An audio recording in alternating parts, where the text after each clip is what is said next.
Olá, família Sociedade Organizada. Falaremos sobre o princípio da caverna de Platão.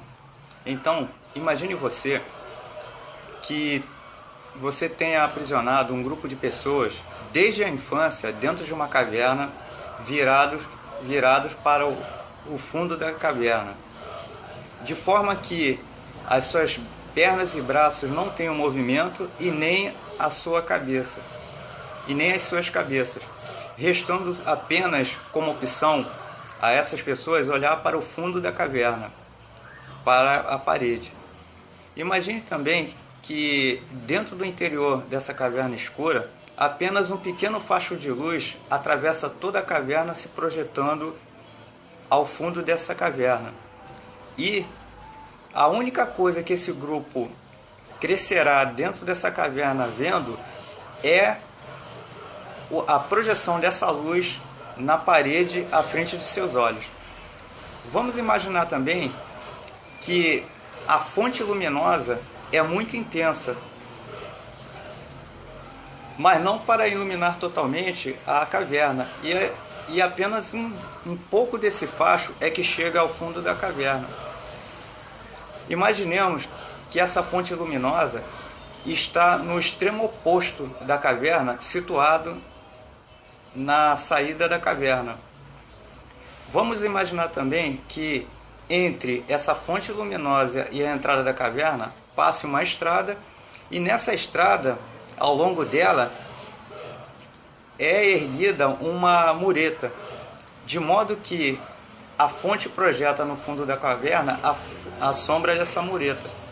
E vamos imaginar que todos os dias passem trabalhadores carregando estátuas com figuras humanas e de animais, e que a incidência da luz dessa fonte luminosa sobre o muro e as estátuas projetem no fundo da parede uma cena parecida com a do teatrinho de marionetes, em que a gente vê o palco, a mureta formando o palco do teatrinho de marionetes, e as figuras dos animais e as figuras humanas têm as suas sombras projetadas no fundo, dando aquela ilusão de movimento e de forma. E que essas pessoas, aprisionadas desde a infância, crescem vendo tão somente do mundo apenas essas figuras. Agora vamos imaginar que os anos se passaram e você retorne à caverna para libertar uma dessas pessoas. A primeira reação que a pessoa liberta provavelmente terá é tentar se pôr de pé. E a seguinte ação, provavelmente, após se manter de pé, ela explorar todo o ambiente à sua volta. A primeira coisa que ela provavelmente irá verificar são as figuras humanas que estavam do seu lado, ou seja, seus companheiros. Se lembra que ele não podia movimentar a cabeça para os lados?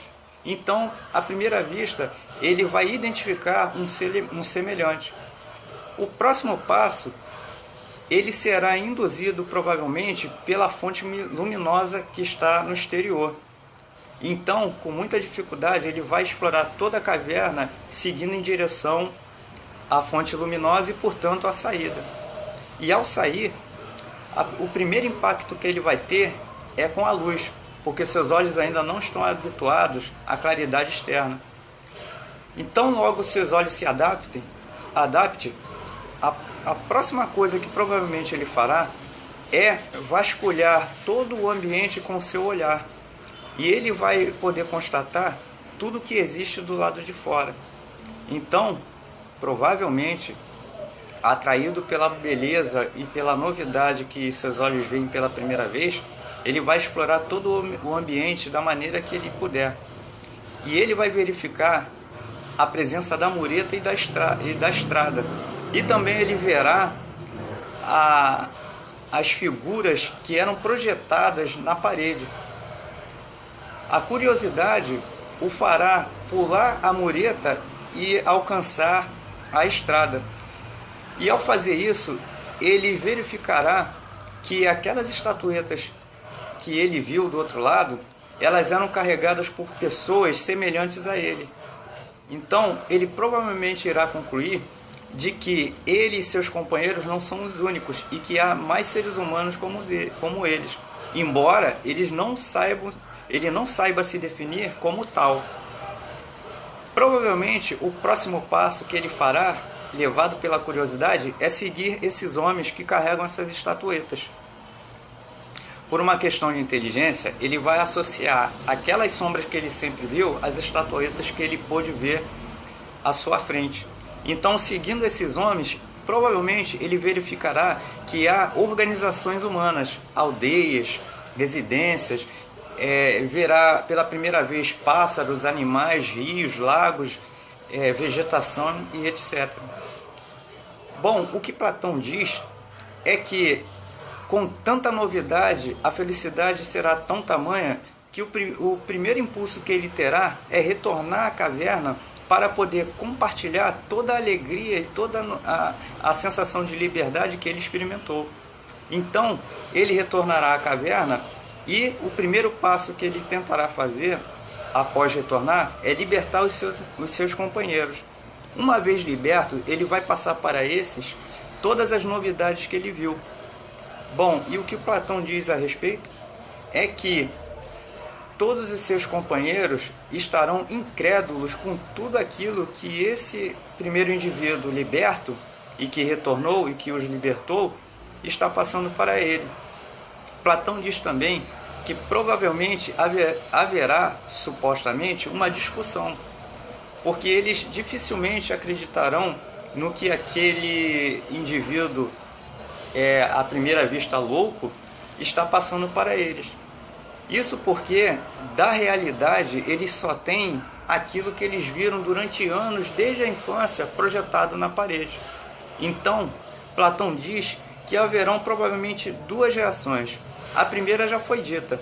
Eles tentarão emudecer o discurso e a voz do primeiro indivíduo que foi liberto, tentando persuadi-lo de que o que ele está falando é errado. E a segunda hipótese será que eles o farão uso da força para tentar dissuadir esse indivíduo a voltar atrás no seu discurso e nas coisas loucas e alucinadas que ele veio trazer para o grupo. Então, eles farão uso da força extrema e chegarão a ponto até de matá-lo para silenciar a sua voz e continuar assim agarrados e fiéis à realidade que seus olhos viram durante toda a sua vida, se negando ao risco de tentar experimentar uma novidade ou constatar de fato se essa novidade realmente existe. Bom, esse é o princípio da caverna de Platão. E, tal qual os cidadãos aprisionados dentro da caverna de Platão, assim é o cidadão brasileiro em relação às suas crenças e às suas ideologias. Fomentados no início da formação do Brasil pela ação da religião, a toda a brasileira foi adaptada, adestrada pelo exercício da fé cega, no primeiro passo através da religião, e hábito esse que no segundo passo passou a ser usado por uma questão de humanidade e de reação humana, passou esse doutrinamento de crer cegamente nas coisas que vê e que ouve, vindo das autoridades investidas de poder para ensinar, para doutrinar. Esse doutrinamento, esse adestramento foi automaticamente transferido com o passar das décadas e séculos para as demais atividades dentro da nossa sociedade. Como dito aqui por mim em outros vídeos, o cidadão brasileiro ele é muito fiel e cegamente fiel aos preceitos que são ditados pelo nosso senso comum, pela nossa mídia. E no passado colonial, as raízes desse comportamento foram implantadas. Um grande exemplo disso está no recente acontecimento da disputa política entre os grupos que tentaram derrubar e conseguiram tirar, através do impeachment, a presidente Dilma do poder, e o grupo ao qual pertence a presidente Dilma, que no embate de se manter no poder, estabeleceram os marcos ideológicos de esquerda e direita. Há também um grupo de pessoas que nem defende esquerda nem defende direita e que tenta alertar de que tanto a esquerda quanto a direita são faces da mesma moeda, como eu também coloquei aqui no vídeo. Isso porque nós visualizamos e entendemos dentro da nossa ótica que há uma terceira força agindo externamente e cujo interesse é usar tanto esquerda como direita para que consiga atingir os seus objetivos imperialistas, capitalistas e dominadores, para usar o nosso país como meio de enriquecimento e de domínio político. Cabe, dentro dessa análise, nós lançarmos um segundo olhar à nossa sociedade. O cidadão brasileiro, como dito, ele, num primeiro passo, adestrado pela religião católica a crer cegamente no que ouve e no que vê, vindo de uma autoridade investida para tal, ele igualmente se tornou agarrado ao senso comum, à opinião pública formada pelas autoridades, pelas elites e, mais modernamente, pelos meios de comunicação, notadamente como a Globo, que se comporta como porta-voz da população e como voz da opinião pública geral. Então, nesse terceiro olhar, cabe a nós praticarmos o exercício de aguçarmos a nossa visão e verificarmos todo o contexto que nos cerca e tentarmos entender o que está por trás dos movimentos políticos, tanto de direita ou quanto de esquerda, para que nós possamos constatar ou não qual a legitimidade desses dois polos extremos que supostamente se opõem e trabalham, cada um dentro da sua ótica, para o bem-estar comum. Cabe a nós verificarmos se realmente existe essa boa intenção de trabalhar para o bem comum ou se eles estão a serviço de uma terceira força que já foi apontada aqui nesse canal como a verdadeira causa de todos os problemas políticos e de toda a desestabilização política e econômica dentro do nosso país. Se você gostou do vídeo, dá um like aí e a gente se vê no próximo vídeo.